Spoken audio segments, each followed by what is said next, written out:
what's the story? I'm a little out of the loop on this. What's the story on this? What happened? Yeah. So wait, So I started Sushi Bar in 2017. Opened the second location in 2018. Opened the third location in 2019. This is all Los Angeles. Mm-hmm. Then 2020 comes. Pandemic shuts us all down. We move to Austin to do a 5-week pop-up. During that 5 weeks, Rogan comes in, goes, "This is the best sushi I've ever had. I need to eat this again." Long story short, he convinces me to extend the pop-up by 1 month. And the way he convinces me is he says, "If you will do it, I will guarantee you're sold out by posting about it, and any seats that don't sell, I'll pay for." You can't say no to that. We do it. We get 25,000 people on the wait list within a couple of hours of him posting. We run it for a year. Private equity firm comes and offers to buy that location, which in turn allows me to buy out all my partners in my California restaurants. And so I get to buy back. I only own 50% of all my restaurants. I had 4 in California, one in Austin. That was a pop-up. Sell that one, buy back all of those, and then I have the ability to be free and do whatever I want all over the country, except I can't be in Austin city limits for 3 years. Mm-hmm. Which is why the last 3 years, all I've basically done is travel around the country. And it actually hit me a week ago that I've been traveling because it's like, I was actually talking to Tony about this the other day. And he's a comedian. And I was like, imagine that you aren't allowed to do comedy in your city for 3 years. You're going to be on the road a lot more. Yeah, that's true. Yeah. And so now I'm finally getting to reopen back downtown, and like I'm already feeling like a chef again and less of a restaurateur, and I'm going to work. And I'm very excited about that. That's awesome. I feel like when you're away from the kitchen long enough, you start to get a little bit of like an imposter syndrome bit where you're like, you walk in and you're like, oh God. It's so, especially being a white kid making sushi and walking into one of my restaurants where like I haven't even met all the staff yet, I feel like an absolute fraud. Yeah, and then you walk in, you're like, hey, that hibachi looks like shit. Can you fix that right now? But as you know, you walk in and then you do correct things, and then the new cook you just met looks at you like, oh shit, you actually know what you're talking about. And then you get that. Yeah. You get, but man, I'm glad you brought that up because that's something that we'll talk. By the way, are we rolling?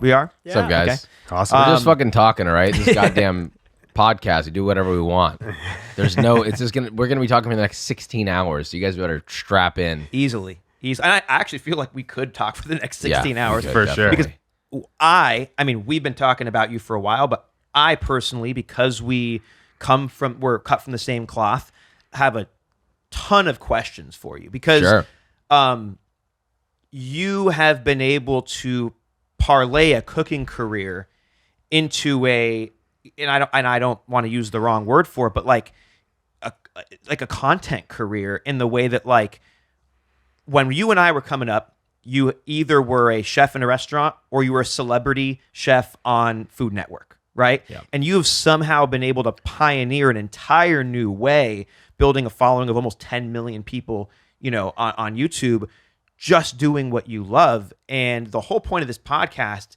is to talk about the mindset it takes to basically look at adversity and say, fuck you, there's not a damn chance I'm giving up. I believe in this.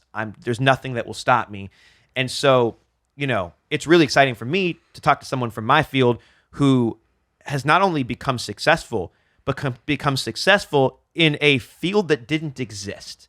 And so, we really just want to know, like, where did this come from? And sort of tell, we've watched a lot of your videos, but we want to kind of get to know the guy behind that a little bit. And what's the mindset it took to sort of, to create such a thing. Yeah, I love that. Well, thank you for that, by the way. I appreciate that. It's funny, like, the idea of parlaying something, I almost feel like when you're a line cook and you start cooking, just to rewind a little bit, and you're new, and then you start to get used to it, and we all know that there's like the first, I don't know, depends on how fast you learn. The first 6 months, the first year of any restaurant you go to, even if you've already been cooking for a while, if you go to a new restaurant, it's almost like you're starting from scratch in a way, and like earning the respect. And then you kind of are met with this moment of like, well, what am I doing here? Like, you know, I've learned X amount of ways to cook something. I know all these different techniques, and you reach a certain point of, and I want to use this word lightly because I know it's kind of like, you know, a fucking hot take, but like once you've mastered something, right? Once you've reached a point of mastery, which ultimately mastery is realizing that you don't know fuck ass anything, really. But really, like you have an answer for 99.9% of questions. You can do what you need to do. It's sort of like, why am I here, and what's the goal, right? And I think everybody here is goal oriented. So you keep asking yourself that question. It's like, okay, so you move to this station, then you become a sous chef, and then maybe, you know, executive sous, and then maybe a CDC, and then it's like, okay, now what? Like, is that it? Because once you become a CDC, what else is there to do? You could open a restaurant. You could, you know what I mean? You start to like really question what your answers are. And by the way, unlimited respect for everybody that works in the industry. Like people obviously, and I'm sure you've already talked about it here, people have absolutely no fucking clue what it's like to work hard unless you've worked in a restaurant. Like that's because it's both mental and physical constant exhaustion. And it's the idea of upholding a standard the entirety of that time too. So you're already fucking tired, and you still have to have that like mental, emotional stamina to get through it. So it's already hard as it is. So you kind of like get to this point of being like, oh, I'm just going to keep doing this and I'll figure it out. But sometimes that lasts too long. So I was very anal about being like, I need to be thinking about what's next because I don't want to get stuck, and I don't want to get stuck doing the same thing over and over. And so I only really have one other passion outside of cooking and you know, business. And I would say cooking, business, entrepreneurship are like my two biggest passions. I don't really have one other one outside of that, which is entertainment. I grew up with TVs and movies. My dad was in television when I was a kid. And my brother is also in journalism. He has a production company, yada, so on and so forth. Before anyone asks, no, they did not help me with any of this. I honestly kind of wish they had, but it's fine. But you know, that was part of my life, my family. We went to the movies every Friday. Like we had our favorite shows that we would talk about. We would talk shit. We would, you know, oh, I love this shot. I love this color correction, so on and so forth. So it's been a passion in my family, these two things, food and entertainment. And I remember there was like this specific moment where I was line cooking, and I was like, oh, it's been a minute since I've watched a cooking show. You know, it'd been like maybe 6 months or a year. I was watching Chef's Table at that time, and there were a few other things that had just come out. And I was like, you know, I'm gonna pop on a cooking show. It's been a minute. Pop it on, and I'm like, what the fuck is going on? What is going on? Why are they cooking with Skittles with one hand behind their back? Dude, holy fuck. I mean, it's just like everything that was happening. I was like, oh, we're on a track to destroy the vertical of food entertainment. Truly, I genuinely believe we were on a track to destroy it, or at least have mass disinterest. Because I was watching this like graph of people, just less and less people watching it, less and less people talking about it. And I mean, I think we could probably agree on one thing, which is we care about other people caring about food, right? For sure. If people stop caring about food, what do we do? That's our livelihood. So I hated that, and I was like, I could do a better job. I one thing I know about myself is there are not very many chefs out there that have great personalities. You know, because you get beat up. You get beat up. And so I was like, I can get out there and do something with this, and maybe I can help. You know, I'd like to shift this. And YouTube was the closest thing. And so that is awesome, dude. Yeah. Did you just start by yourself? Like, did you just? It was brutal. Yeah, because I was still working in restaurants when I started. So I was working at, where was I working? I think I was working at Uchiko at the time. Okay. And was it when I started? Yeah. I was working at Uchiko when I like really started going hard. I would like post stuff every once in a while. What did your chefs think about, you know? You know exactly. Because like you're doing your own little thing, and your chef's going, what the fuck are you doing? What's this kid doing over there?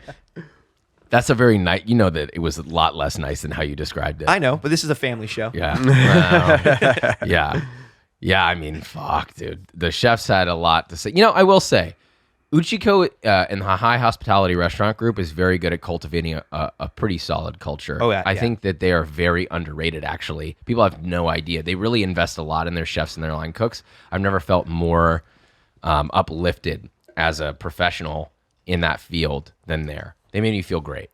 But yeah, I mean, there were some line cooks that had something to say. All the chefs were supportive because they're very gung ho about being like, do not shit on the line cooks. They really are trying to nail that down. But a lot of the line cooks would definitely be like, "Oh, your little YouTube thing, you gonna start doing a little porn or something." Oh my You're God. probably gonna have to cut that out. Sorry, but like they were very they were definitely up my butt about it. But for the most part, everyone was supportive. But the interesting thing was there was like this solid like 1.5, maybe 2 year block. It's honestly kind of a blur, the exact amount of time where I was line cooking and also doing YouTube. And I was like, all I need to do is scale this out as much as I possibly can, enough for me to be able to sustain leaving. And then I can scale it out into my goal was like, I want to scale this out into a full production company, studio space, and have full control over everything that we do. And I think we can do something here. Mm-hmm. And I think it was like 1.5 years. And I think, a year and a half, I would say, solid, where I literally slept 2 hours every single night. Wow. No joke. Every night. Just Because on you'd work all day and then make videos all night. Yeah. crazy. There's no way. Yeah. You know the hours. Like Yeah. and I wasn't like I wasn't a CDC where I had like, more flexibility in my schedule. I was still a line cook, Yeah. I was a lead, but which is even more time actually. So you're doing minimum 10 hours a day, 12 hours a day, 14 hours a day. Yeah. And then go home. And then getting home Make and videos. then moonlighting as a fucking, you know. I would swap between prep and line cooking so that I would use my prep days to shoot videos because I'd come back and still have like, 4 or 5 hours of daylight, maybe more like 3 when it's daylight savings time.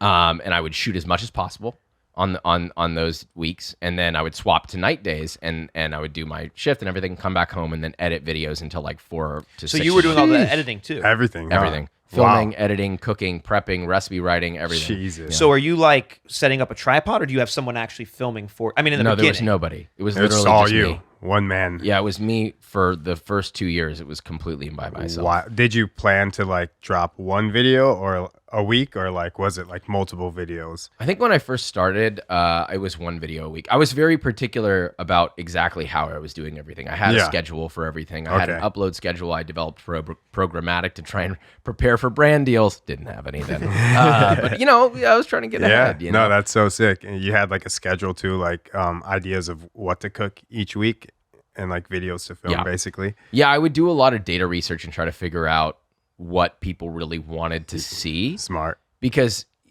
chef's brain is like, oh, I want to do this.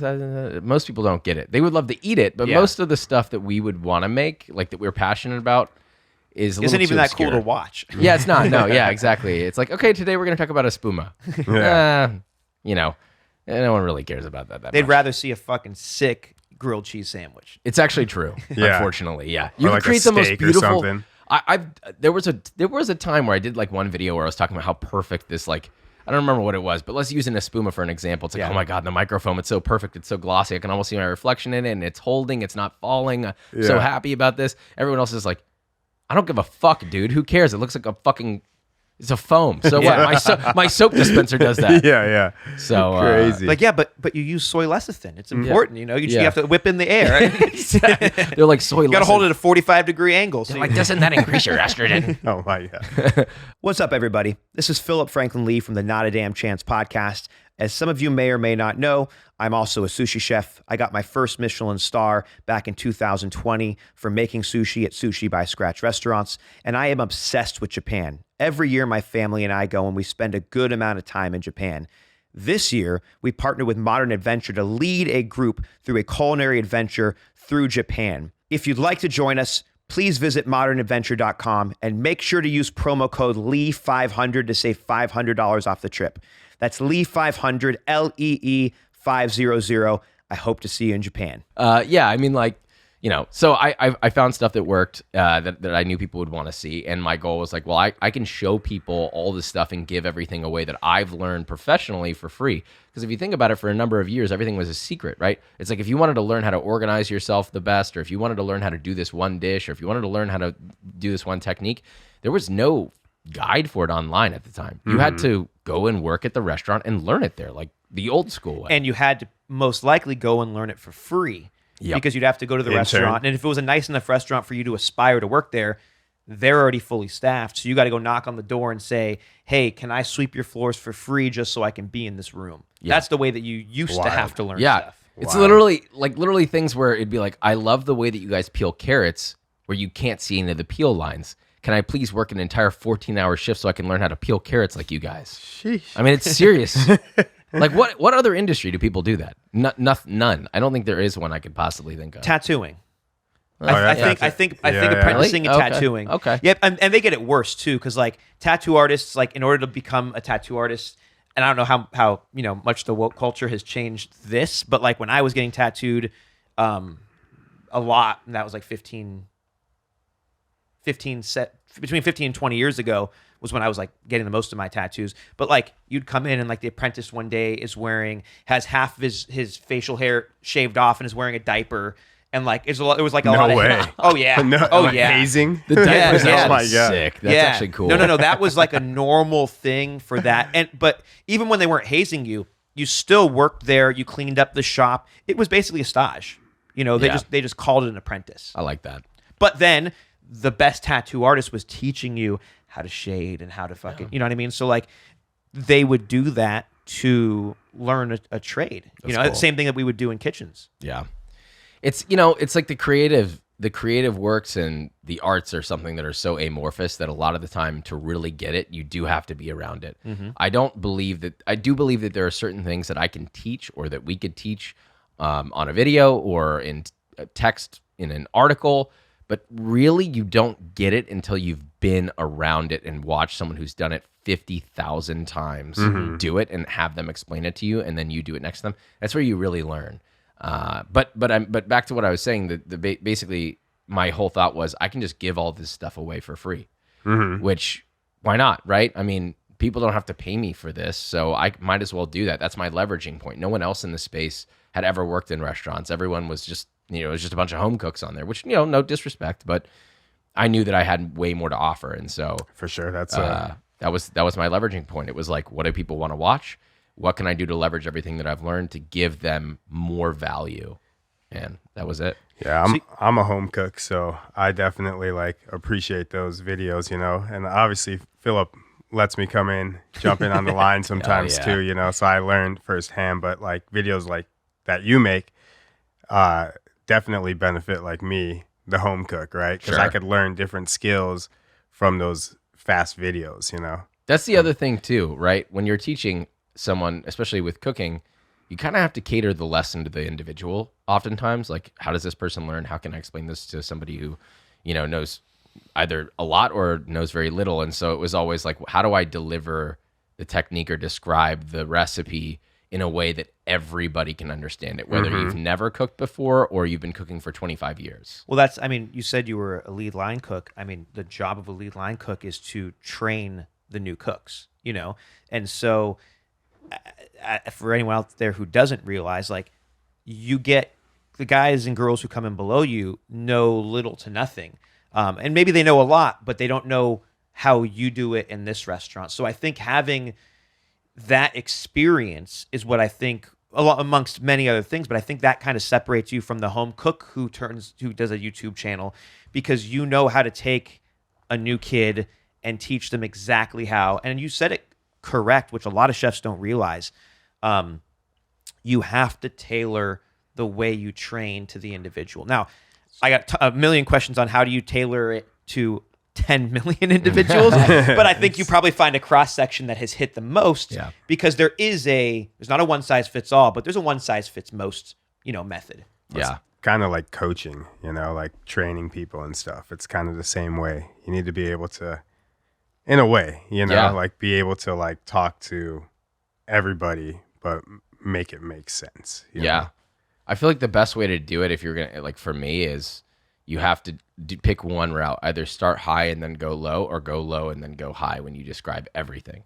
So if you're doing something, right, you might start by explaining what the end result or goal is, and then describe as simplistically as possible how and why to get there, why it's important, how to get there, or vice versa. You explain the process very simply. Like, for example, like, let's say a smash burger, right? Oh, you got to make sure that you make full contact with when you're searing it. When you press it down, make sure that it's fully sticking. We don't want any air pockets underneath there. And, however you choose to do it, right? Maybe you do parchment, maybe you grease it, whatever. But the point is, once it's done, feel it, make sure, okay, we've got full contact. All right, don't touch it. Just let it sit there and let it get a good color. Why? Da-da-da-da-da-da-da, right? And then you explain. So you started with really a description that anybody could understand, and then you explain a little bit of context.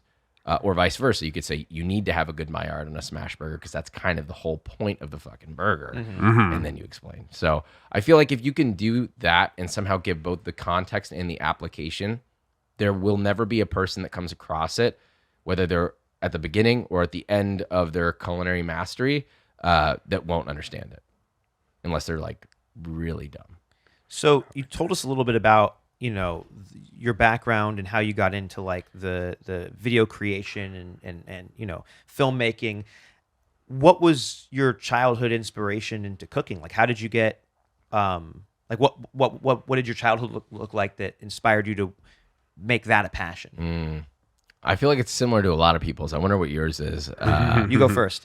Yeah, I've been cooking my whole life since I was like 3 or 4. Really? Yeah. My mom, my whole family cooks. That's wild. Check this out. And I hate to cut you off, but you said it's maybe you're interested in hearing mine.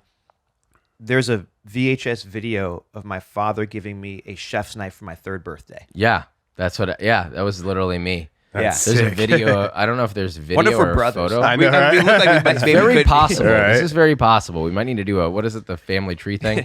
There's either a photo or a video of me with a chef knife when I was like in diapers. Crazy. And I was like pushing my dad away, and I was like, I'm working with this, so I need you to stand the fuck back, please. I have family who cook a lot. It sounds like you do too. And they brought me in the kitchen when I was very young. I was naturally good at it, so I was inclined to continue doing it. And I think at some point you get a little older, and people start talking about, what do you want to do? What do you want to grow up with? And I was like, I don't really like doing anything but cooking. So I hope I can do something with that. And that was pretty much my foray. What got me into restaurants, though, which is the similar story that we may or may not share, is I started learning about restaurants because of Gordon Ramsay, and I started watching his shows, and I was like, oh, this is so crazy. And then I started reading Anthony Bourdain's book, and I started learning more about like how high cuisine can go, fine dining, and I was like, fuck, that sounds really cool, because I'd been cooking for so long at a young age that regular food was starting to get not disinteresting, but just not as exciting as it once was. And that next step was like, well, the only way I can learn about all this other cool stuff is to work in restaurants. That's the only way. Yeah. And then the whole Anthony Bourdain story, which I think there's like a messed up part of your brain when you cook for long enough that like you hear the stories of like Anthony Bourdain being screamed at and like these like menacing characters grabbing things out of the oven with their bare hands that make you go, hell yeah.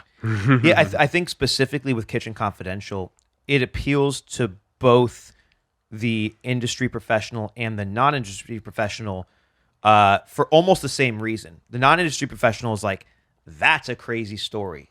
That happens. And the industry professional goes, that happens. That's a crazy story. I remember, being a young line cook, and I would go in every day. I'd clock in at 3:00 for the dinner service, but I would go grocery shop. My chef would let me do this. I'd go grocery shopping. I'd show up at 10 a.m. I'd put, not earpods, but headphones on back then. I'd put on headphones and I would listen to Kitchen Confidential, the audio book. Yep. And I would prep my own dishes all day until 3:00, put it away, put my headphones away, and then start working. Yeah. Sick. Yeah. It was like, it's the similar thing to like watching skate videos all day and then going and skating. It just gets you. You're like training basically. It gets you pumped. Yeah. It gets you pumped. When you first start, there's like this unbelievable sense of pride Okay. that you develop that I think is kind of what fuels you into getting really good, is that sense of pride of being like, hell yeah, I'm in this palace or dojo or whatever you want to look at it like, and I get to play with all these things that I've wanted to play with, these expensive ingredients that I've never been able to afford before, and now I get to just fuck around with them. Not fuck around, but you know what I mean. You utilize them and learn about how to properly utilize them and execute on things and actually cook food for people in a way that has, what's the word? Reprimand. It's like, this is serious. This is a meaningful time. And you get to work, you know, as a young cook, you walk into a restaurant full of fucking deities. Yeah. You know, sous chefs back in the day were literally encyclopedias when it came to cuisine. Yeah. And walking into a kitchen would be like, you could walk into a nice restaurant and you would feel, even if you thought you were good, so it'd be like showing up to a skate park when like you can kickflip a 4. Yeah. And then that dude, like, and you've got like pros, you know what I mean? They can do every single trick. Yeah. Down that 4. And the more you surround yourself with people that are that much better than you, the more you start trying things and landing things. And you don't always want to be the smallest fish. Yeah. At some point, you want to get bigger. Why else are you there? Yeah. Assuming that you're a goal-oriented person, you walk in and start to go, well, I thought I was pretty good, and these people know way more than I do, so clearly I have a lot to learn. Yeah. If you have the right approach, that should be your very next thought. For sure. I've got a lot to learn. I want to learn from these people. I want to be in that position where I could tell somebody this, that, or the other. If a young line cook comes up to me, what do I say when, hey, what temperature should I braise this at? You know, blah, blah, blah, right? I want to have the answer for that.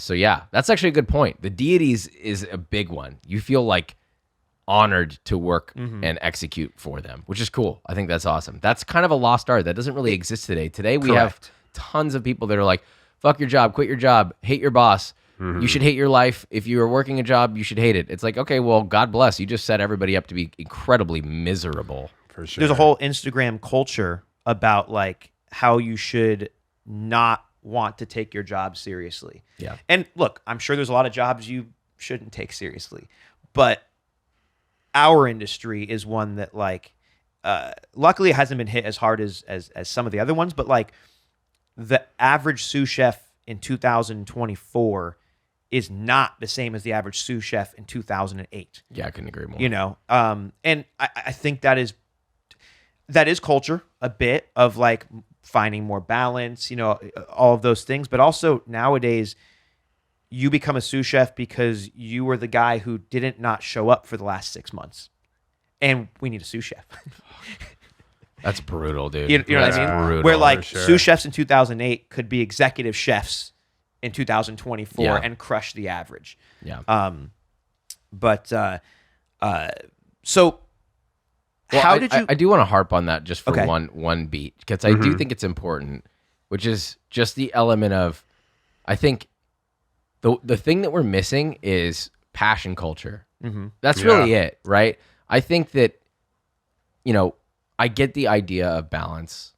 I don't think there's anyone in this room that has that, if I'm being totally flat out honest, right? But also balance is different for everybody. If you love what you do, why would you want to do less of it? So I think that it's less of a conversation of you should be focusing on, you know, staying away from work, or like you know that you shouldn't enjoy your work, or you shouldn't take your work seriously because you just do that to make money and then go live your life. There's almost nowhere on planet Earth that you can live without having to work. It's something that is a necessity to life, right? So you might as well spend some time trying to find something that you enjoy enough where you do care about the work that you're doing, because you're going to spend 60 to 70% of your life doing it. For sure. So why are we sitting here being like, oh, my feelings? It's like, okay, yes, your feelings matter. Go find something that you like and do that, please, for the love of God, instead of doing poor quality work somewhere else. Cooking's like an art too, you know? It's like you got to be passionate about it when you like present your food and stuff. It has to be like, you have to care about what you're giving someone, you know? People are scared, though. I think that people are scared to make the jump to do what they want, but the alternative is far worse. You're going to live a life where you now have to be afraid to go into work every day, where you're not going to enjoy it. You're way better off putting all that energy that you're going to spend feeling negatively into putting a little more effort and having to go through the strife of figuring out and doing what you like, which is hard, but not as hard as doing what you don't. I mean, I don't think we've talked to a single person who wouldn't be doing exactly the same thing that they're being very successful at for free. Mm-hmm. You know, Mm-hmm. you would skateboard even if you didn't have it be a career. For sure. You would cook and or make videos even if you didn't turn it into a career. I would cook even if I didn't turn it into a career. And so there's been this debate in my mind for a long time about work-life balance. Yeah. And now I have a daughter, so what I'm about to say is a little bit less relevant as I grow up a Congrats. little bit. Thank you. But there's no such thing as a balancing your work and your life if your life is your work. Now, we in American culture have been trained to look at work as a peon thing. Work is just the thing you got to work at being a great baseball player. You got to work at being a great skateboarder. That word has changed. Yeah. From the thing you do to get great to the thing you do so you can pay your bills. Yeah. And so if you can find the thing that you want to work on, that you want to you work on a car, right? It's completely changed what the landscape has become. And if you find the thing that you want to work on every single day and you would do it for free, you will likely figure out, if you just keep doing that, how to monetize that. For sure. And then turn that into a career. And then you don't need to balance. I was watching this, I don't know if you guys have watched this new Mr. McMahon docuseries. Yeah, I watched that one. It's brilliant. But they say at one point, you've made enough money, why don't you retire? And he's like, I'm not working right now. Yeah. Every day I wake up, this is what I want to do. I don't want to go sit on a golf course. That's not what I want to do. Yeah. And you look at someone who's taken something from small to huge, Yeah. I mean, it's funny. I have what you said very, very much reminds me of, I have a notebook where I brain dump basically. If I have an idea or whatever, I just write random shit in it, right? It's not so much a journal, more so like a collection of ideas. But there was one page that I ended up filling out, and I remember titling it, "Work is not a dirty word." And I have multiple bullet points, and every single one it is, work is intentionality, work is being kind, work is being thoughtful, and it's sort of like all these different things. The reason why I did it was there was a period where I was I was hiring some of the wrong people who had really bad attitudes, and there were a few months there was pretty heavy workload, and I was trying to differentiate the idea of how can I make this easier on them, right? And I did, and we sorted all that out. But I was also trying to understand how people psychologically think about work, so that I could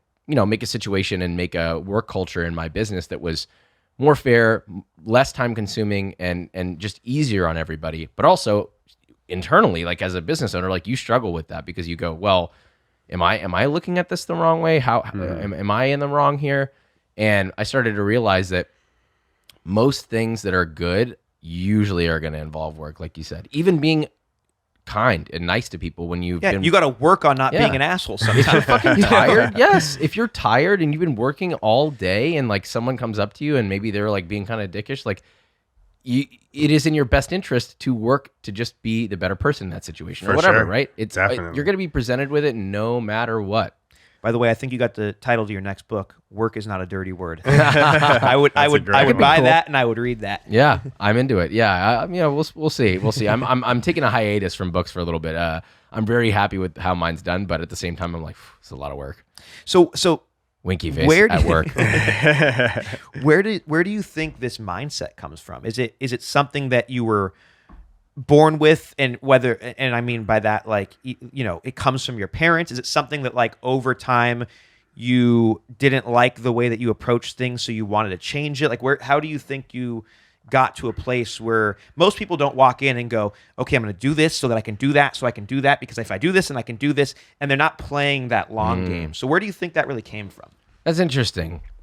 I don't know. I feel like I'm a very practical person. And by that, I mean, I just don't spend a lot of time overthinking everything. I'm okay, it's very depressing to think about an idea or something you want to do and then shoot it down yourself. And most people do that. I think if you are just positive and optimistic and practical, the best thing you can do if you want to do, let's say somebody wants to start an ice cream cart. They have no idea. They've never done it before, right? I could give you a bajillion examples of most businesses that start where people don't know what the fuck they're doing at all, which is awesome because that means that this is somebody who basically went, okay, cool, I want to start this thing. And then they did it. Just went for it. Yeah. And so like, if you want to start an ice cream cart, you've never done it before, you don't know anything about permitting. Yeah, sure. You're going to run into a lot of BS that happens, right? Permitting. Well, you're going to probably do it without a permit for a while until you get in trouble. And then you're going to realize, oh shit, I didn't even know I needed that. Yeah. But the beauty of being really just practical is just going, cool, I want to do this thing. I have no idea how to do it. So I'm going to do the first thing I need to do, which is to figure it out. So I guess let me learn how to make ice cream. Okay, you learn how to make ice cream. Okay, that wasn't that good. Do it over and over and over. You get really good at it. Wow, this ice cream's so good. Now I have to share this with people. You invite some people over. They taste your ice cream. This is so good. You should open a place. I know. I'm thinking about it. And then snowball that into something else. You know what? I'm going to try selling this. Okay, you start selling it illegally with no permit. No permit. Yeah, I mean, that one's easy to go under the radar probably. And then maybe you get enough of a customer base where you've got like maybe 30 or 40 people that are, on a weekly basis buying your ice cream. You got enough to actually buy a cart. Okay, you buy the cart.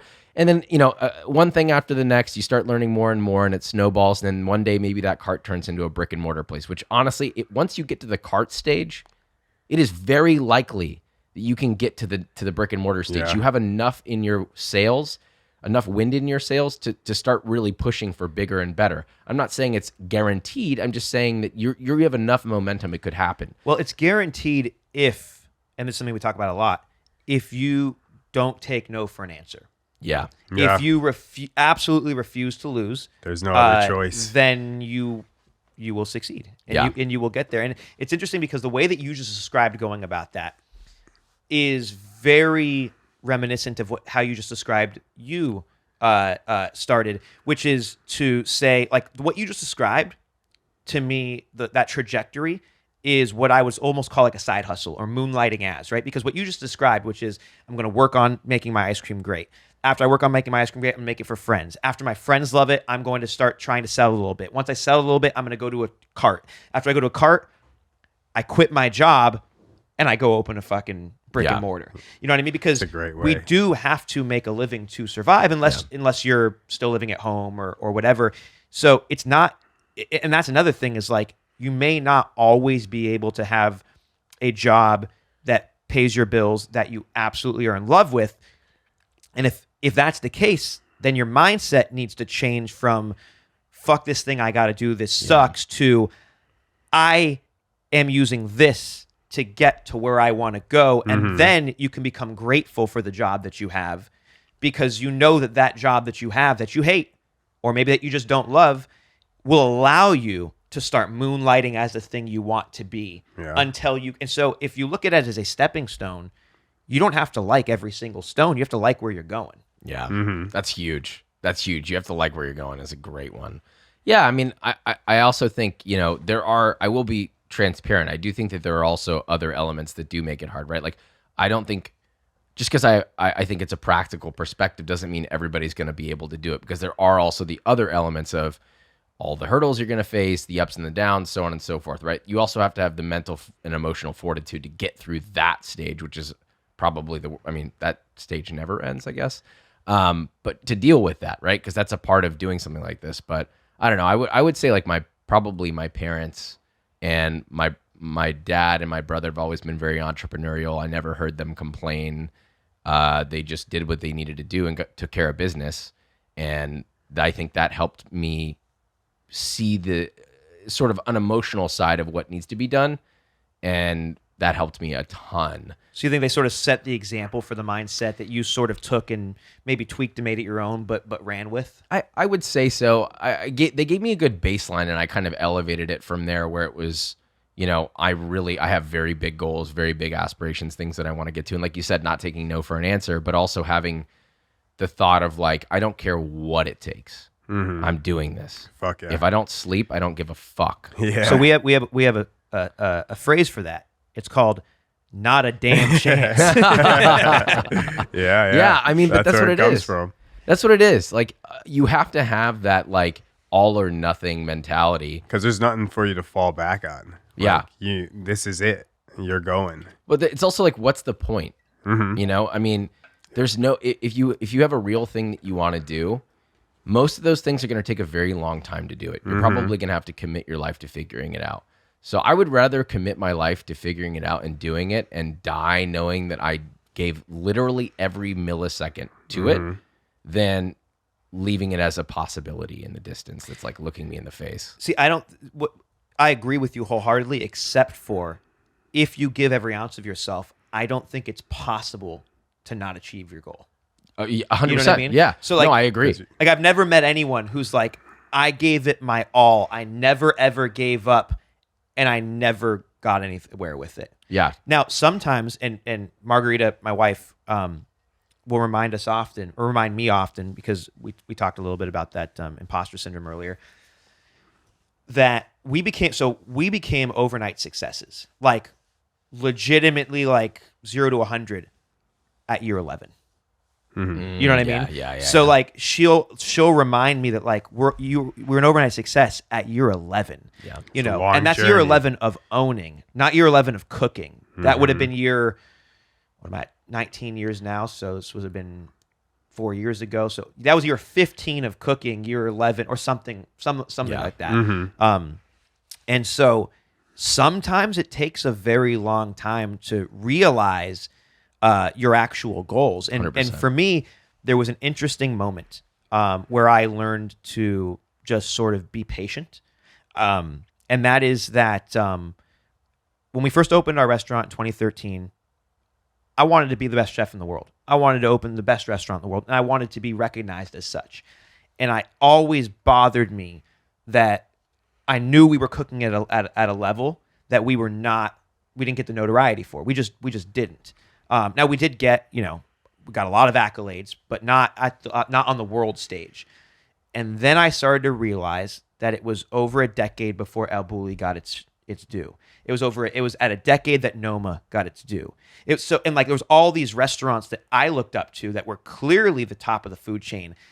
And if you watch their trajectory, it took 10 years for them to actually break through and become this, like, have the notoriety that they deserved from day one.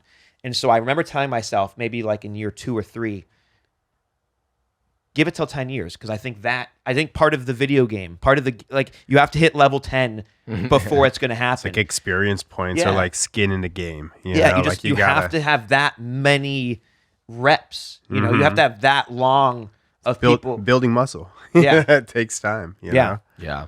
I think you're building context too, because there are certain things that you can't answer without a certain amount of experience. I mean, I think a lot of people would look at what I've done and been like, oh, so you worked on it for 2 years and it popped off. But the funny thing is I had been doing recipe writing, and I had been doing like little mini shows and Instagram videos and stuff like that 7 years before that, 6 years before that. So collectively it was like 8 to 9 years of just like trying to figure out how do you make something pop off on social media? How do you make something pop off? Because at the time, TV was really the only way to get people's attention. If you think about it, when I was on YouTube, the landscape of cooking on YouTube was fucking brutal. I mean, how long have you been on YouTube? You were in like the beginning days, right? Yeah, the very, very early days. Yeah. Wild. How long have I been on YouTube? I mean, technically, my account's been on there for over a decade, but I mean, if you scroll back, I think I have videos from like eight years ago of me. You'll see like sporadic posts. I can't wait to see where you're at in 10 years. When you actually make it, Yeah, exactly. I know. I haven't had my 10-year. Fuck, I need to get this bitch in there. But no, I mean, you'll see really old videos from 8 years ago where it'll be like 8 years and then like 7 years and then a few in the 7-year ago department.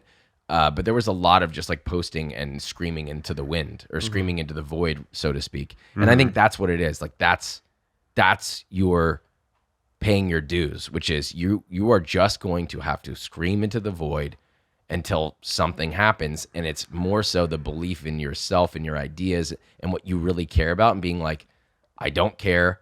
I want this to happen. I will scream into the void until I perish, and I know something will happen along the way. Yeah, it looks like they just pulled up it looks like we got 9 years ago, 10 years ago. Damn. I mean, look, 10 million subscribers in 10 years is not too fucking shabby.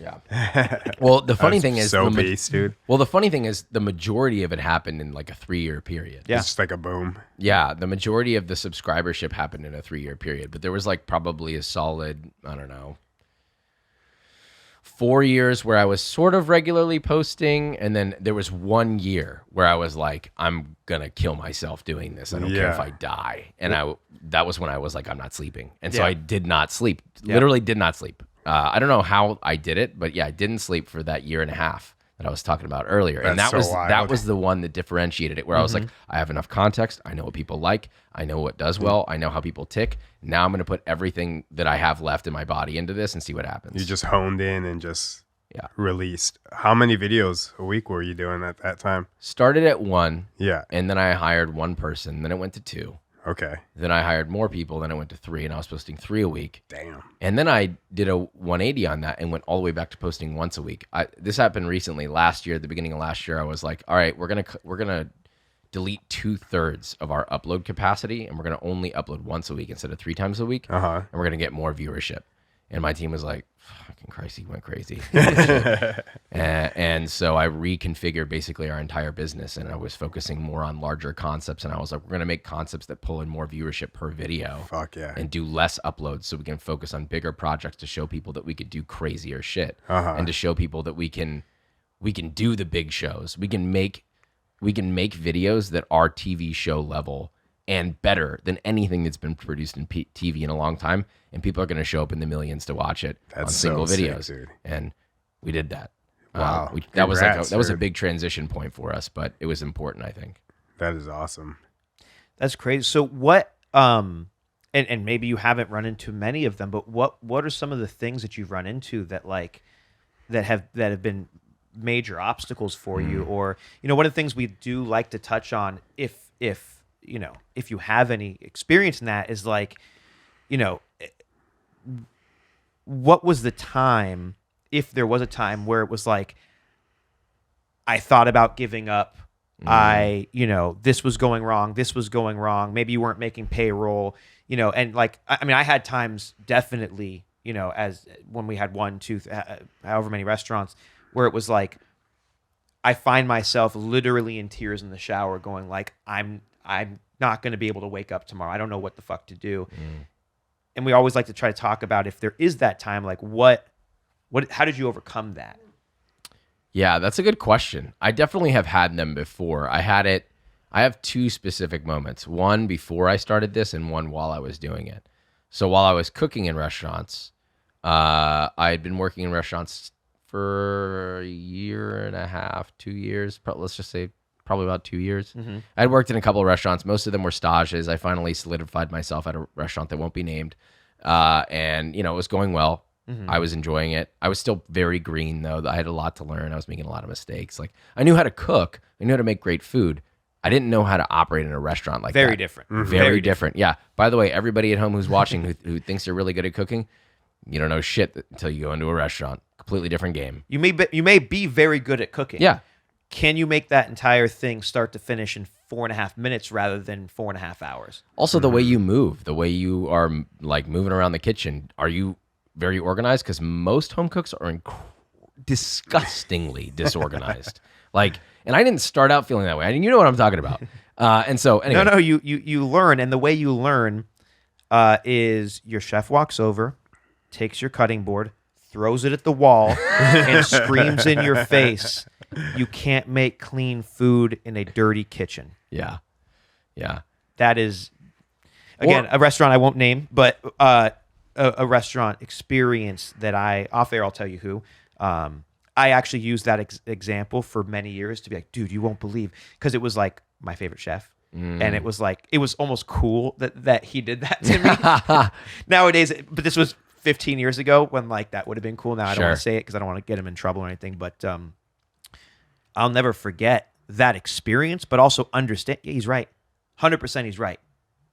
Because I was still in the, when I was coming up, I was of the last generation where you were still actually hit. Yeah, where you actually were burnt, where you actually had a pan thrown at you. Crazy.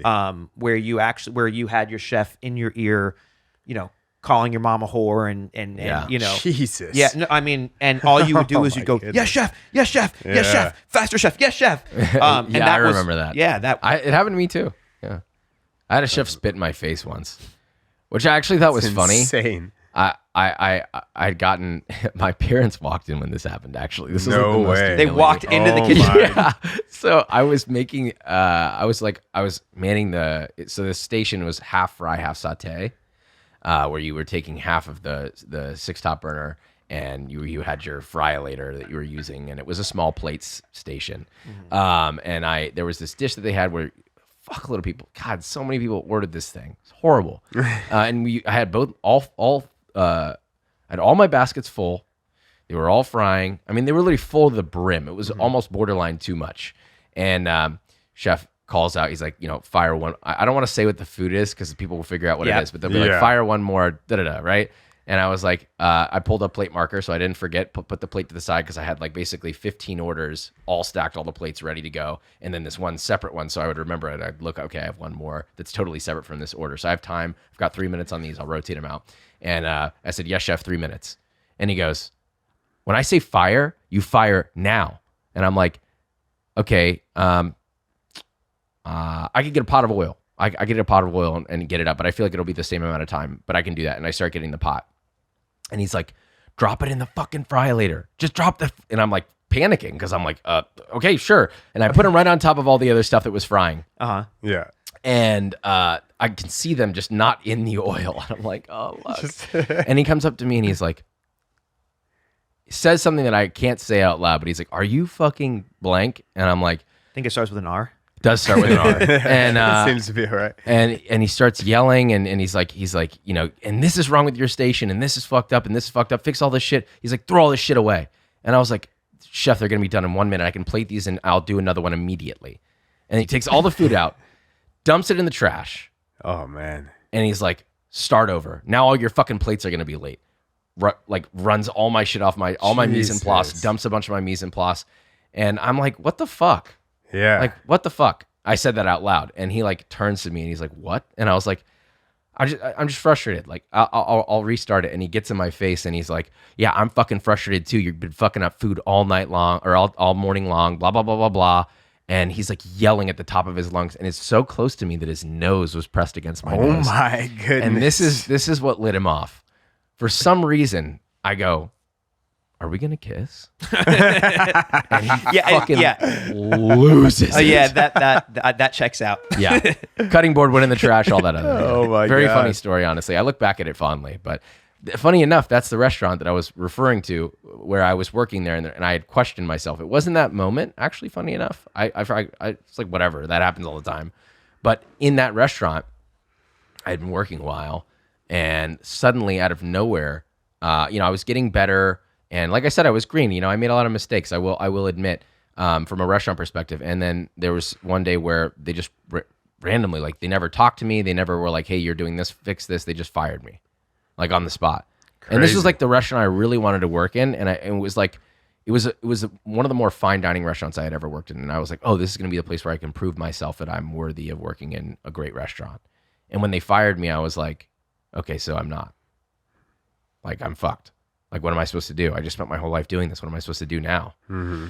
And I remember, like, my girlfriend that I was dating at the time, who's now my wife, was like, why don't you sit on this for a little bit and figure out how you feel? And I spent like a month trying to figure out my life and being like, okay, well, if I'm not going to cook, what else can I do? And I was like, I didn't go to college.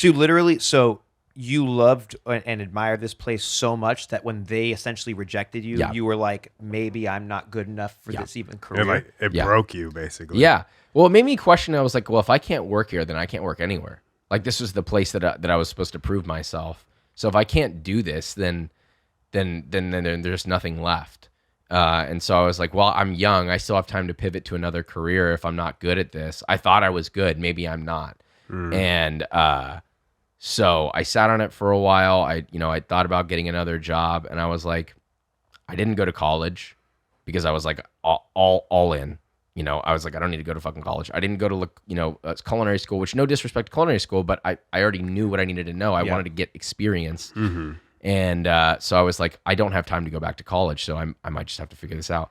And I was like, I'll give it one more try. And I went to stage a couple of other places, and I was like, if I can at least get a perspective from a chef and have them give me their 411 on if they think I'm gonna make it. And I, went to a couple places. I staged at Emmer. I staged at a couple of other places, and everyone was really positive. Like, you're fine. Like, you're fine. You just maybe organize yourself a little more. I don't know. Keep your station clean. I don't know. But you're fine. Mm-hmm. So you took a month off to sort of soul search. What was it that actually convinced you to say, I'm going to get back up on the horse?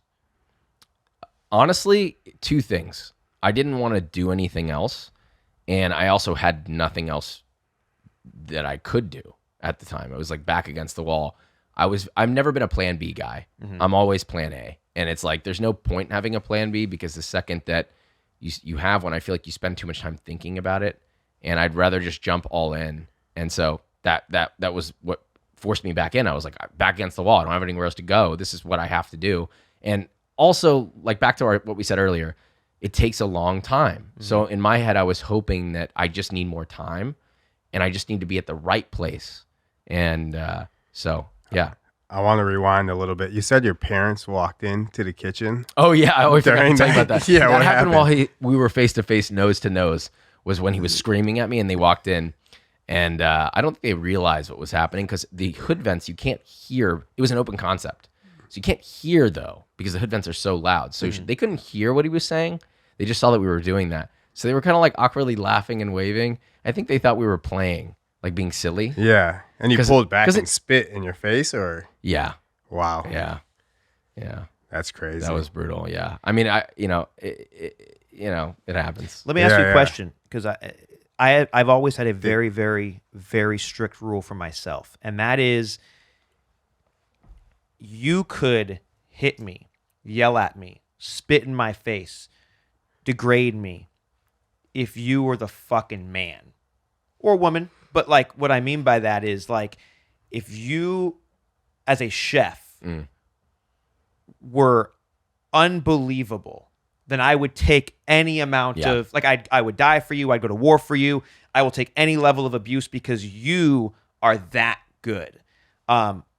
With that said, if you weren't, I grew up as a kid who got suspended for fighting a lot. Yeah. And there was a time, and I also won't mention what restaurant this is or the name of the chef, but there was a chef at a very, very, very, very lauded restaurant. Chef had left. It was a corporate restaurant, but it had Michelin stars. Put a new chef in charge, young guy, maybe 2 years older than me, and I was in my early 20s.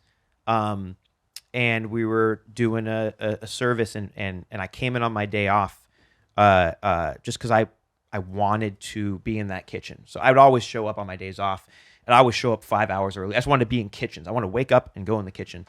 And we were doing a lunch service, and my job for this lunch service, this is a tasting menu restaurant, was to take a plate wipe and just wipe every plate. So 30 plates are laid out, right? So I'm wiping every plate, and about halfway through, the chef decides he wants to move the fish from here to here. So I got to go through now, and I got to get rid of the little smudge from the hot fish, or the fish being on the hot plate from before. And so I'm going through it, and I get towards the end. The chef's like, "Did you do all the plates?" I said, "Yes, chef." He goes, "Did you do all the plates?" I said, "Yes, chef." And what he does, I had gone from right to left, so I didn't realize after. So I had cleaned all these. I had cleaned all these again, and then he changed another one. So I didn't realize that I had missed one back there. And he grabs me by the collar of my chef coat and slams my face, because I'm off balance. I'm not paying attention. Jesus. Slams me into the plates. That's crazy. And I was a sous chef at a 1-star restaurant. Prior, I had taken a step back to work at a starred restaurant, and my reaction was to grab his face and throw him on the ground. And I find myself standing there over this dude, like, just not good. And so I leave. I go to the locker room to clock out. He comes after me, and he's like, "Where are you going?" And I'm like, What do you mean? I'm going home. Yeah. He's like, what do you mean? We're just, we got heated in service. And I go, we didn't get heated in service, dude. It's pretty clear I don't work here anymore.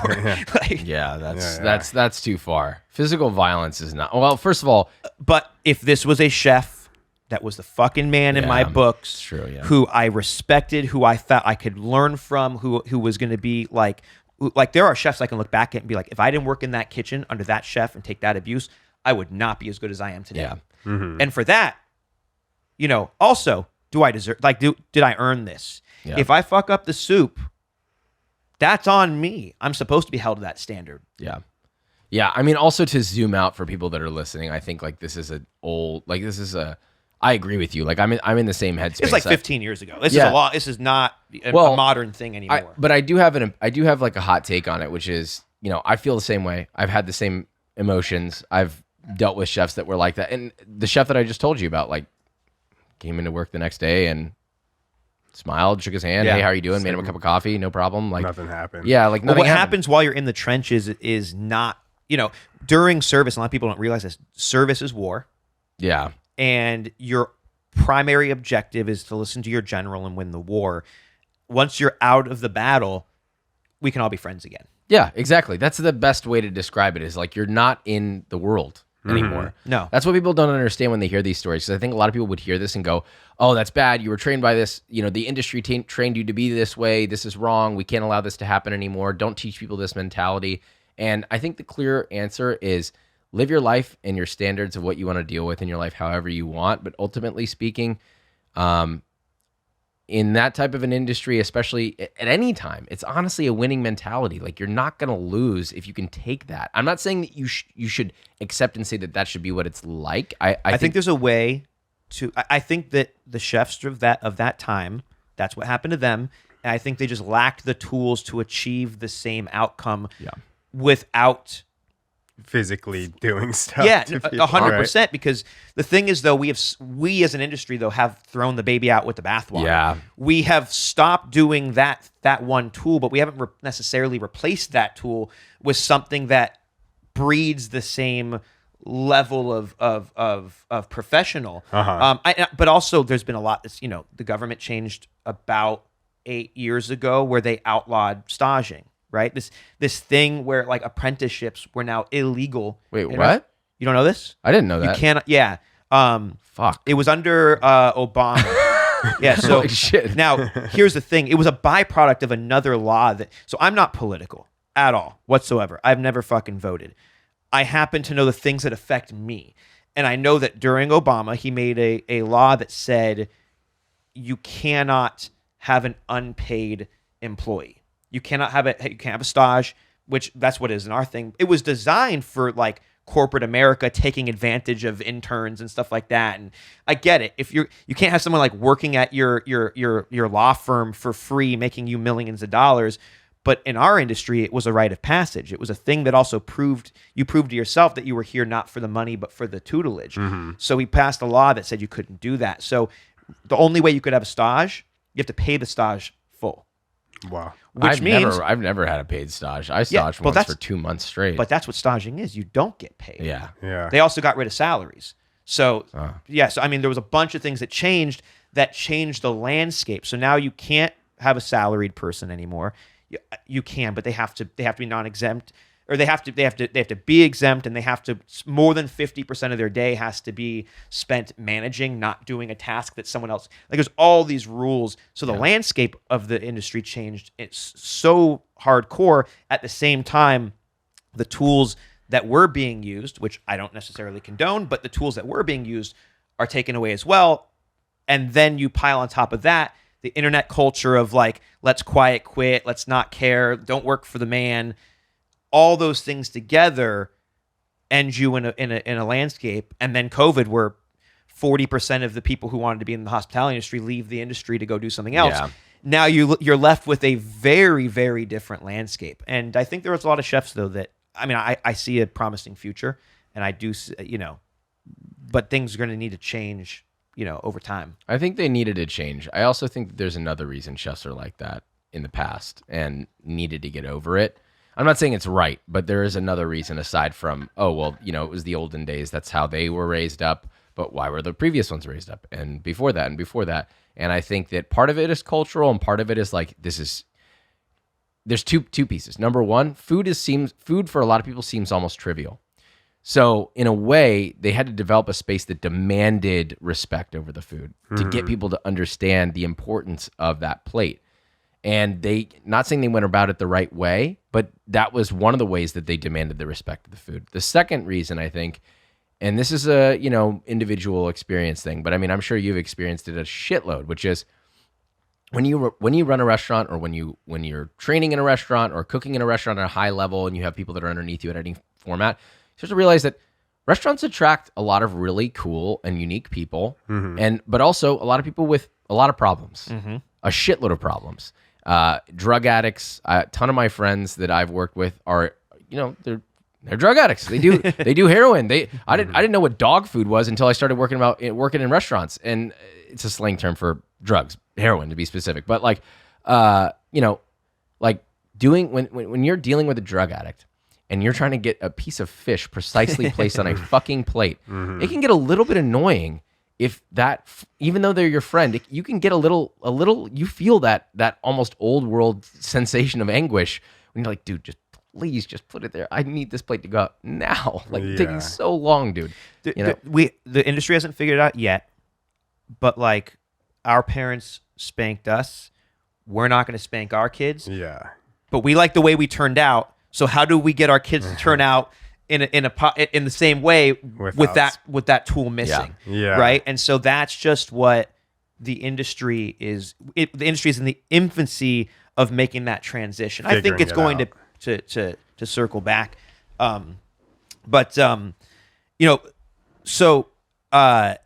Something that we definitely wanted to talk to you about was like, you've gone through a pretty big physical transformation. Yeah. And I'm assuming that same mindset of like, I want it, I'm gonna get it, I'm gonna do whatever it fucking takes. I'm not gonna take no for an answer.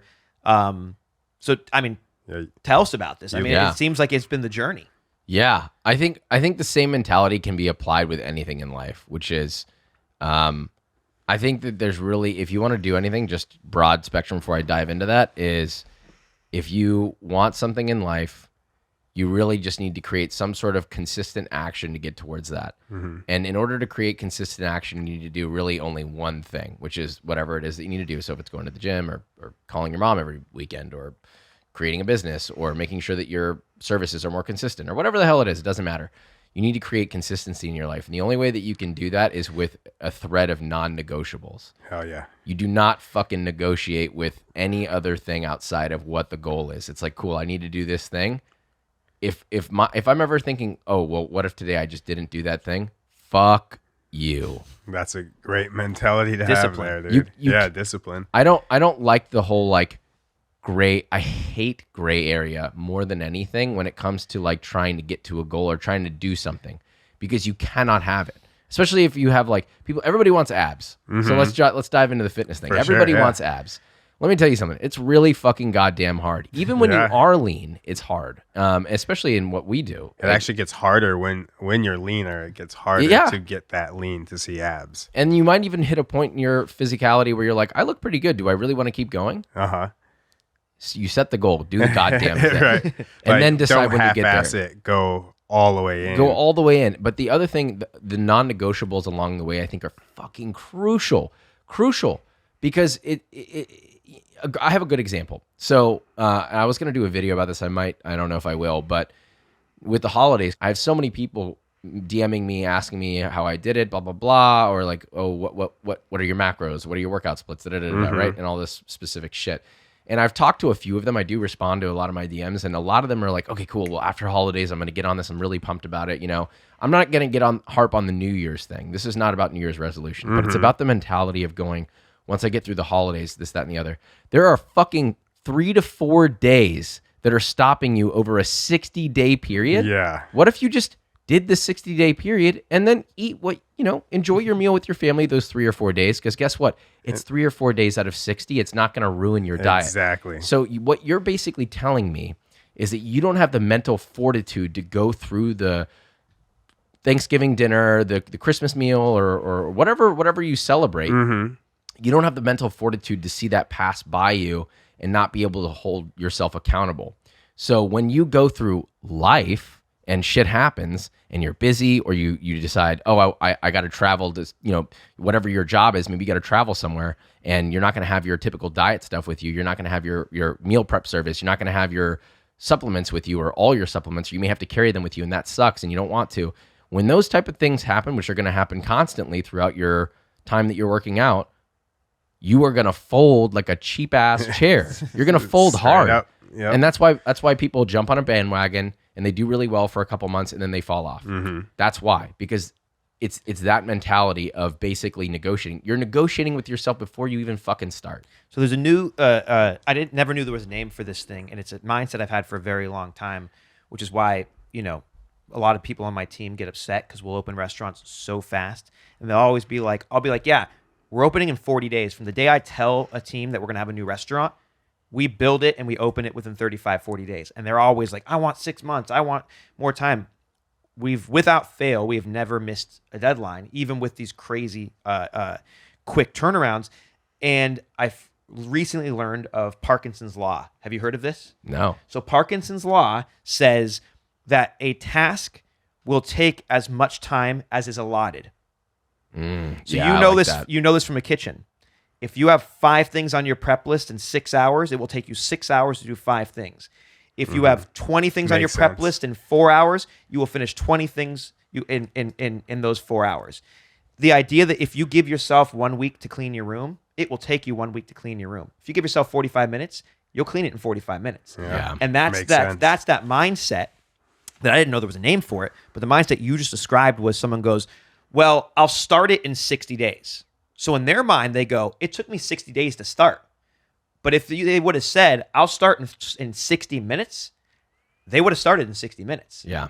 So you literally give yourself almost an unachievable goal, and you'll never miss it. You're also scaring yourself out of it. Yeah, you're already folding before you even begun. What's so daunting? Just eat chicken breast and broccoli and shut the fuck up. It's not the end of the world, guys. Well, maybe if they knew how to fucking season it their like you. fear, the people's fear. True. People are afraid of really 2 things. And by the way, I understand. Like, everybody has this. I have this too. Everybody has this. People are afraid of things that they don't know what's going to happen. Right? They're fear of the unknown, and people are afraid of commitment. Because what if they're wrong? Which I guess kind of ties back to the unknown, right? It's a lost art to be able to just go, I want to do this thing, and I'm just going to commit really hard to it and see what happens. And if I need to pivot, I'll pivot, right? And that's okay. People want to be so perfect, but they're not perfect. Nobody's perfect. So I don't know. But for me, it was like, so I when I was a kid, I lost a bunch of weight. So in a way, I kind of did it twice. What'd you lose when you were a kid? When I was 17, I lost like 120 pounds. I was really Christ. I was really overweight. I mean, obviously, I've loved food my whole life, guys. You know? Yeah, but I can't imagine you. What were you weighing? 270? Jeez, I don't remember. Well into the 200s for sure. Wow. Upper 200s. But this is when I was like, but I lost the weight at 17. So you need to look at me more of like a 12, 13. Yeah. You know, you're smaller. Building up. Yeah. So if you're in the 200s and you're 12, that's probably not good unless you're jacked, which again, also probably not good. For sure. What inspired you, or what is the switch that flipped to go, I'm overweight, and not just I'm going to stop gaining weight, but I'm going to lose 50% of my weight? People will let you know. That's for one. People will let you know. I mean, well, but lots of people get let know and they don't do anything about it. There's the thing two. that actually pushed you to do That's it? a good question. I'll give you the one when I was a kid and the one that was more recent. So when I lost over 100 pounds when I was a kid, it was very much I was always not happy about how I looked, and I just I didn't really. It wasn't all aesthetics per se. I just wanted to feel good. I was young. I was like, I'm like a kid, and I've got like fucking back pain. This is not right. And I also, I don't know. I wasn't really doing anything then. All I did was cook and play video games. That was it. I hated school so much. And I think that, I grew up and I started being like, I want to do things. I can't do this all day, every day. And I'm getting bored of it. All I do is the same thing every day. What's something different I can do? And then my parents were very supportive. I was bullied a shitload when I was a kid, which honestly kind of helped me because, Bullied for being fat. Yeah, oh yeah, bullied for being fat and playing video games essentially. And so they made me think more deeply about it, and I already didn't feel good about it. So that was really the biggest push, if I'm being real. And then I was like, if I can do this, I could do anything. So what did you do? Like, what was the physical thing that you did to start that, and then how did you sustain the weight loss? My favorite question in the whole world whenever people ask about weight loss is, what did you do? And the simple answer is, you have to go to the gym and you have to go on a diet. And then there's going to be 1,000,001 questions after that. Consume more, consume less. What do you eat? More. What's your macros? What? Yeah, what were your macros? Right? And I mean, macros matter, but at the same time, like if you are 100 pounds overweight, just fucking eat less and start running. You'll lose weight pretty quick. Like, you'd be surprised. Half of the weight you'll lose will happen in the first, like, if you're very overweight, half the weight you need to lose will happen in the first, like, 2 to 3 months. Very, very, very rapidly if you're serious about it. And so, because a lot of it's like water and stuff like that. You got to get a flush out of your tissue. But yeah, I think I did like a low carb thing. I read a book. I cannot remember what it was, but it was, I wasn't counting my macros. I just basically didn't eat carbs. I accidentally went keto and was running. And by the way, awesome. I will say it fucked me up a little bit because I was very young. So it wasn't like my metabolism was good and still is. And I lost all that weight, but I got emaciated. Like, I couldn't pick up a barbell by accident. I was a kid. Oh, just all your muscle was gone too. Yeah. I wanted to touch on something because a lot of people think like carbs are the enemy, but they really aren't. They're not. It's just carbs are so palatable that they're so easy to overeat. Yes. You know? So, yeah. And the funny thing is, whenever people eliminate carbs, it's like you literally eliminated a third of your caloric intake. Of course you fucking lost weight. Seriously. Yeah. Yeah, I'm with you on that 100%. I'm not against carbs at all, but that's what I did when I was a kid, and then I got way too skinny. Like, I just kept losing weight. But the thing is, no one ever tells you once you've lost the weight what to do next. Yeah. There's no book about what to do after you lost weight. There's just a book to lose weight. And then once you're done, you're like, okay, do I bulk? Do I keep doing this? Like, I didn't even know what bulking was. Yeah. I was 17 and I didn't know anything about it. I just knew that I was getting too skinny and I couldn't pick up the barbell, but everybody else could. And I met this guy at the gym who did Olympic weightlifting. And he was like, you ever heard of GOMAD? Have you heard of it? Yeah, the gallon of milk a day. He put me on that shit. No way. Yeah. Let's go. So I went from going low carb to GOMAD. I was eating like 6,000 calories a day. I put on pretty good mass and strength. That's like old school bulking. Yeah, he put me on an old school bodybuilding platform. I was doing linear progression, only squat, bench, and deadlift for a year and a half. That's it. I didn't do anything else. Okay. Only 2 to 3 days a week, and I gained a shitload of mass and strength, and it was great. Yeah. And then I just kind of, went on about my day, and I kind of developed my own programming and just kind of sustained my weight for the years after that. Now, the second one, which was a total of 70 pounds. So I started getting up there on the scale. I think most people would have looked at me and been like, yeah, he's a little thick, but he's not like not fat. Not fat. He just isn't. Yeah. He's just not shredded. Yeah, exactly. I mean, he cooks food. Of course, he's a little on the bigger side, right? That's what I was gonna say. It's super. It's crazy that you're like so shredded and fit. Being a chef, you have to like taste stuff all the time and all that. Like, yeah, I think it was very much of a drifting thing where like I had when I was working in restaurants, I was definitely leaner. And then it's funny, like once you start to like do better and start to have a little bit of money and you start having time for yourself and you're like, wow. Maybe I, want to chill a little bit today, and you start, getting used to that comfort. I think that's when I started gaining a little bit of weight, and comfort body. Yeah, comfort body, exactly. Yeah. And it was the first time I was like, oh, like several years of like busting your ass, and you get a moment for yourself. You're like, fuck, I gained a little bit of weight there, and I think the switch moment for me then was like, I'm getting a little too comfortable. Like I just don't feel. I'm a big believer in whatever you do in your life. It's good to have something that forces discipline upon you. It's just good. There's no time in life where you're not going to have to do something you don't like. And it's really good to have something that forces that kind of discipline. So I was like, you know what? I've never had a 6-pack. I want to be shredded. That was it. Sick. That was literally the only That was the goal. That was the goal. Just for everybody's good fucking knowledge that it was completely aesthetic. And I like that. And I had never really had much of an intention around how I looked. Other than like I didn't want to be fat when I was a kid. So this time I'm like, I want to have a fully defined 6-pack. I want to be at 9% body fat. I want to have vascularity in my arms, but I also want to look jacked. I don't want to look like skinny fat. I want to be shredded. Yeah. And so I was like, called my buddy up who's a trainer, and I was like, I want to be at 9% body fat. Beast. And he's like, sick. Let's go. Yeah. And Challenge accepted. yeah. And I was like, do you think I can do that? And he's like, anybody can do it. And I was like, all right, cool. And It's discipline. Especially if you have the mindset that you possess. Totally. Yeah. I think anyone can do it, but it is hard. Like, I think losing weight and getting to a healthy position in your body is very possible for many people. If you want to go 9% or sub 10% body fat, it's a different kind of mindset. For sure. That's a hard journey and like takes discipline like no other, you know? Yeah. Like that's a day and night every single day until you get there. And then like feeling fatigue and tired and all that good stuff too with that. Yeah. If you have a good trainer, they'll recommend supplements that keep you even keel. But I mean, for the last 12 months, I worked out 2 to 2.5 hours a day, 6 days a week. I get one cheat meal every 14 days. Every other day, I'm eating exactly a certain amount of macros. I weigh all my food, fucking chicken breast and fucking broccoli. And that's it. So that's not fun. Knowing that your mindset allows for you to achieve absolutely any goal you set for yourself. If I was to put a magic lamp on this table right now, and you get to rub it and decide what is your next 10 years look like? 10 years from now, where are you? Oh, that's hard. That's almost like it's easy and hard to answer because it's like, well, there's so many things. I guess over the next 10 years, I'd like to build a greater name in the professional sense outside of just YouTube. You know, I want to scale my production company out in a much larger way. We want to do other shows for other people. I've realized that we're one of the few people on Earth. There's maybe like 2 or 3 people in the world, maybe more like 2, me and one other person, that could feasibly completely redo all of food entertainment. And I want to be that person.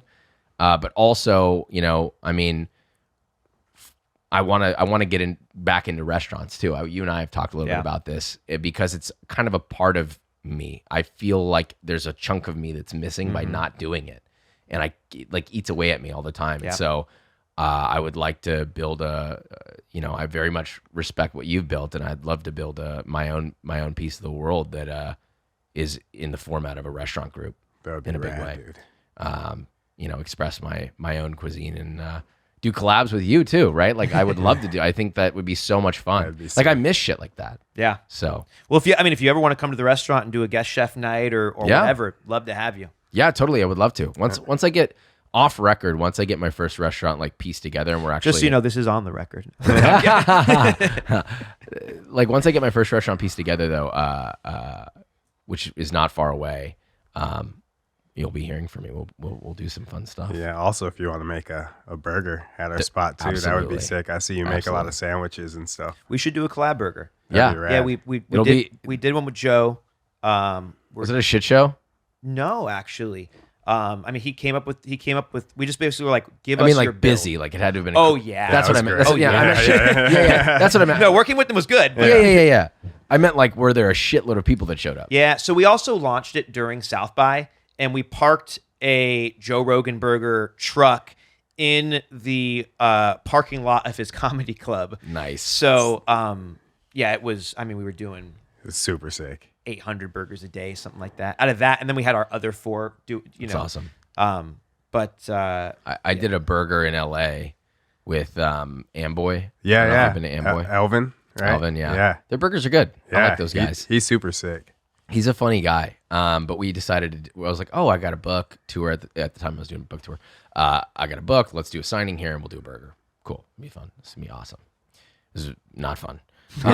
It was fun, but it was brutal because it's sort of like a one-day thing. People don't really have time to dole it out over a few days or a week and make it like a week-long thing. It's just a smashing. Yeah, probably. It was like in Chinatown, 3,000 people lined up. Oh, wow. And I'm like looking at the line cooks and they're looking at me and I'm like, you guys are about to get fucked. Well, I'll tell you what, when you're ready, let me know. We'll do something. We'll do it manageably.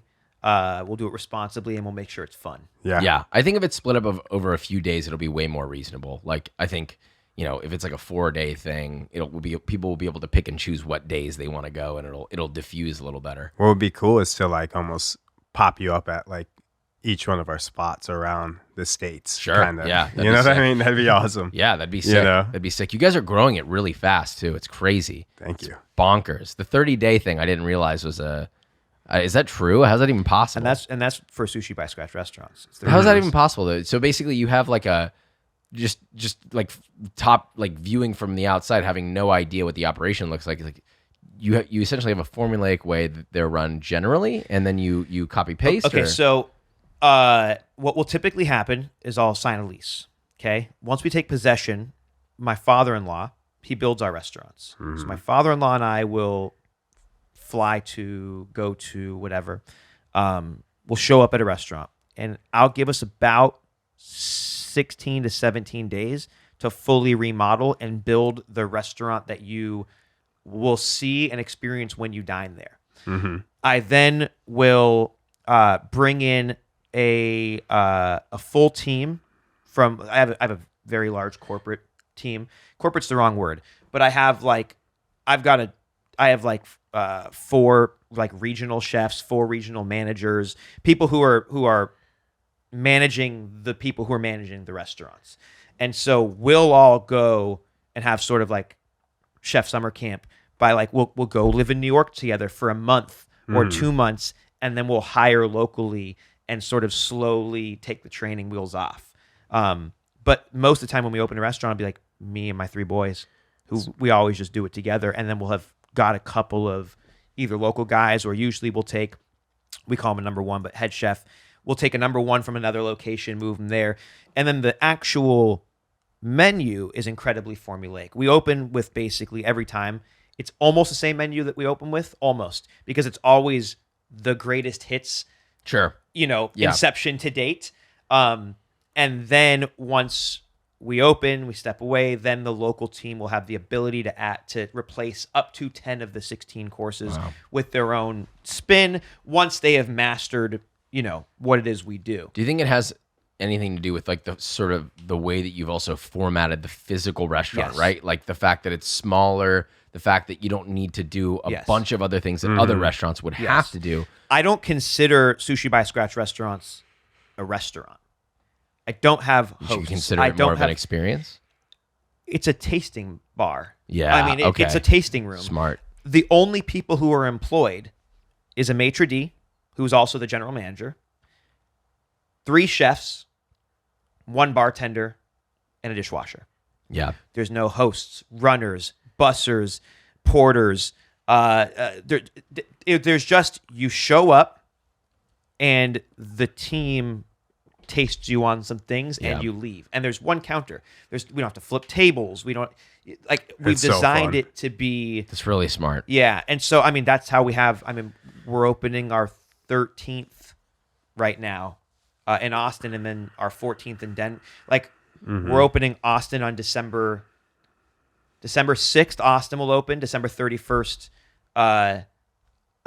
Denver will open. We just opened Manhattan on September something, and then we opened in Beverly Hills on October something. So we'll have opened 4 in the last 5 months or something like that. Chaos. No, but that makes sense though. It's a really smart. I remember when I first found out about you was through the sushi by Scratch concepts, and I remember seeing it and I was like, this is really smart. This guy's gonna scale fast as fuck with this. I need to run, and we pay better than anyone else in any of our markets because you don't have 50 employees. Correct. I've always thought it was such a dumbass form. Well, sorry, let me rewind with that. That's not true. I've always found it to be a very inefficient formula, where restaurants and restaurateurs are like, we need 50 employees. We need all this really expensive overhead. We need to put all this insane amount of money to start this restaurant. And now you're at such an insane deficit and you haven't even opened your doors yet. It's crazy. And what's interesting is I had the courage to try to do it differently than it has always been done. Yeah. Right? You had the courage to do it differently than it had always been done. You had the courage to do it differently than it has always been done. And, all 3 of, we both skateboarded, we both cooked, but now restaurants, professional skateboarding, video creation. We've gone in sort of a little bit of a different direction, but the approach was, okay, this is how everyone before me did it, but that doesn't mean that's how I have to do it. You know what I mean? And you have to look at what are the things that work really well, what are the things that don't work really well. And I think it takes a lot to be able to say, yeah, why do we have all these employees? Why do you have a chandelier that's going to take 6 months worth of profit to pay for? When he did that, I was like, that's where it would be, right? There's a huge chandelier over there, guys. It's fucking massive. I've never seen it before. But I mean, and I think mine was, it wasn't even that courage is the wrong word because it makes me sound brave or some bullshit. But no, I think it's correct. I think that is the biggest challenge that most people face is challenging the status quo. It is so hard to do, especially when it's something you've never done before. Just going into something blinded, just going for it. Yeah, if you've never done something before and you're going to suddenly do it differently than 99% of it, most people would go, "Oh, well, you're doing the wrong thing. Why don't you do it? Why don't you do the proven format?" So there's a philosophical fallacy called the Gadarene swine fallacy. Are you guys familiar with that? No. So you got a lot of fallacies. Yeah, I'm really into that kind of stuff. My second restaurant was called the Gadarene Swine, and it's not around anymore. But it was 100% plant based. Oh, cool. It was 2014. It was 100% plant based tasting menu going for Michelin star. That's now become trendy a decade later, but I called it the Gadarene Swine, and the name of itself was a fallacy. You would think that people would show up and be like, "Oh, I'm ready to eat meat," because I was known as a meat chef, and I'd be like, "We don't have meat here." The Gadarene Swine fallacy suggests, and I'll put it in digestible terms. Gadarene Swine fallacy is exactly what you just described. If there are 100 ducks flying in unison in one direction, okay, and you're standing on the ground and you see one duck turn left and the rest of them keep going straight, who's going in the correct direction? You would think that one is lost, but 9 times out of 10, eventually, whether it takes 5 minutes or 5 years or 500 years, the entire school of ducks begins to turn left. Yeah. And Crazy. so thinking that you are going the correct way because that's the way that everyone else is and has gone is what's called the Gadarene swine fallacy. Interesting. Yeah, I also think it's funny because there's also so many other sayings like "million ways to skin a cat," blah blah blah blah. It's funny because that has been around for so long, yet most people don't subscribe to that at all. Most people think that there's only 1 or 2 ways to do things, but when you really get good at something or you really understand something, you start to realize that there are no rules, and there is going to be another way that it is done in the future at some point. Whether you're the person that does it, or you're the person that does it, or somebody else does it. The point is that there's probably another way to approach it. Well, I didn't have a choice because I didn't have any money. You know what I mean? So like we gutted our apartment and turned it into a restaurant. Hell yeah. And we did that until somebody was like, "I have an empty space, come in here." Like, so I subscribe to where there's a will, there's a way. Yeah. Yep. Right. So just like, if you want to go that way and you don't see any steps, just run and jump as far as you can. You're never going to die. Yeah. True. Yeah. You know, that's just been my approach, is like, if you want it, just go. Even if there's no visible means of getting there, just go. I got one for you. That's where most people will go, "Well, what if you don't have a plan?" You don't need a plan. Yeah. So this is I talked to a lot of people about this. Develop. I talked to a lot of people about this. A lot of people think that, and I don't know if this is true for everybody, but to me, it seems that it tends to be true most of the time, which is everyone thinks that you make the plan and then you go. But the reality is you go and then the plan gets figured out as you sort it, because you cannot have context or pre-context about something that you've never done before or has never been done before. You have to start doing it, getting the reps, gaining context, etc., and the plan can be pieced together as you go. That's how most things are created. Yep. Do and then plan. Don't plan and then do. Well, I love that. I think that's a good thing to end on. Sure. I think that's look, very wise words today from you. I knew this was going to be a great conversation, and I found it for myself very inspirational. Same. And I mean, my major takeaway is I'm not disciplined enough. You definitely are. You definitely in my are. own way. In my own way. I think the beauty of being a hard worker or doing anything that is difficult or building something is that you can always be better. You know, there are plenty of areas that I'm lacking in that I think about all the time, and that's okay. The point is that you're doing the best you can, and when you think about it, where can I improve? And that's the game. That's the whole game. Just get a little better each time. Yeah, that's Right. the whole game. Micro adjustments. What's the thing? adjustments, yeah. Kaizen, 1% better every day. But sometimes you're fucking 2% shittier some days, and that's fine. Yeah. I think the goal is just doing what you can to be better when you can, and you get better, right? Like there are plenty of things I could be better about. Trust me. But yeah, I don't know. Discipline though. Discipline is good. So next time I see you, you're gonna have abs then. I'm working. I'm doing okay. Yeah. You look good. Yeah, You're in good shape. I lost You're- yeah. 40 pounds also. Yeah, I noticed. It was the last couple of years. I did it pretty fast, but now I've been. I mean, I can't hang out with him and fucking be flabby. You know what I mean? Yeah, it's true. Oh, How yeah. do you stay in shape? Discipline. Yeah. You know, I have a wife and a kid. They want pizza pretty often and stuff, and just knowing how to stop, have a slice, get a chicken on the side, eat the chicken, you know, just like tracking a lot of my stuff too. So yeah, like when you I'll eat a have piece like, of pizza, put it in there so you see that shit. yeah, I'll have like a caloric goal. And then like, if I know I'm going to have pizza at night, I'll just eat less throughout the day, because I know that's so high in calories and stuff. So that'll be good for my macros. in He'll the also day. skateboard all day, every day, and then he'll do like hours and hours of lifting weights every day. And Yeah, like train often throughout the week, skate. So that's like extra cardio. Yeah. And then just like focus on what I'm eating all the time, you know? Yeah. I think it's better to be always on, but learn how to make it fit your day-to-day life. Mm-hmm. And yeah, it depends on what you're trying to sustain though. I think like sub 9% body fat is very Well, that's gnarly. Difficult. Yeah. I have no like- idea what I have right now, but I bet it's a lot more than that. I'll tell you what, when I started, I think I was at like 33% body fat or Oh, something, wow. like 35% body Yeah, fat. yeah. And trimmed all the way down to like 8.9 or 8.7 or something like that. Yeah, good sitting point is like anywhere from like 10 to 15 is like you're still pretty shredded Yeah. at that point. And especially since you've burnt so much fat off now, if you're at 10 to 15, you'll still have abs. Yeah.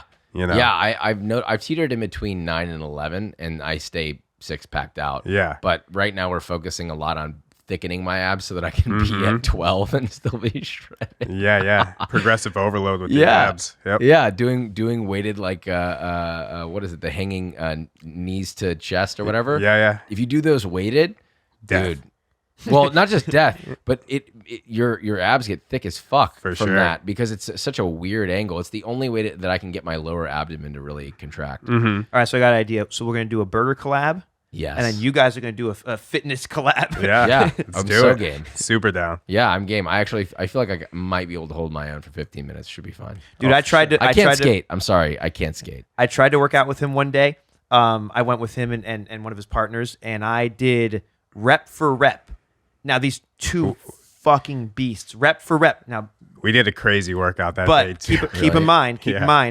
if they've got 50-pound weights, I've got 5-pound weights, right? Sure, that's so rep fine. for rep, Yeah. but like way dialed down. He did great. He crushed it. I felt good doing it I had to leave. We did it in the afternoon. I had to leave to go right to work service, and so my teeth started to hurt. You know, my like Whoa, it's like what? the Just whole from, like- like the whole CNS You know what I thing. mean? You know, and so at sushi. The first thing, like you come in and they go, "Welcome everybody. My name's Phillip. This is Chef so and so, Chef so and so," and I kind of do my little opening spiel. Yeah. I started my opening spiel, and I forgot everyone's name. I forgot the name of the restaurant. God. I was so completely just like trashed from that.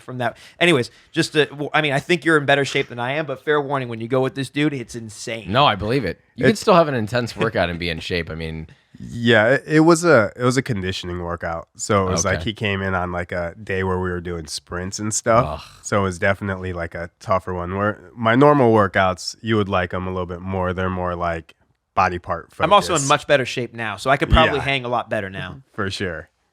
yeah, I'm very much I'm doing only bodybuilding programming. So it's only basically like I lift for an hour and 15 And roughly. then you're out. Yep. And then I have 40 minutes of cardio on Okay. the Stairmaster. Do it the same. like right after each other? Usually I try to, or sometimes I'll run in the afternoon if I don't have time. Like if I'm like, okay, I get an hour in and then go home and then I'll run late in the afternoon. But I don't really like doing that because then it's like I've got another 40 minutes later. I want to just I'll get in for 2 hours, and when I get out, I don't want to go back in. That's Get awesome, me out of the dude. cage Hell as soon as yes. possible. But yeah, I don't know. Well, thank you so much for being here. Really, really appreciate you coming on. Likewise. Yeah, thank again, you.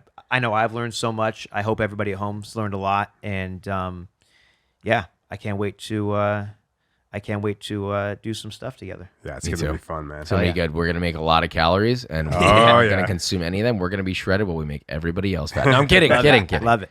Love it. Amazing. Thank you for having Cheers. me. This was fun. Thank you. That's a wrap on today's episode. Hit subscribe now if you want to follow along. We have some awesome guests lined up that we sit down with. Make sure you follow the Not a Damn Chance podcast on socials at NADC Podcast. We'll see you next week.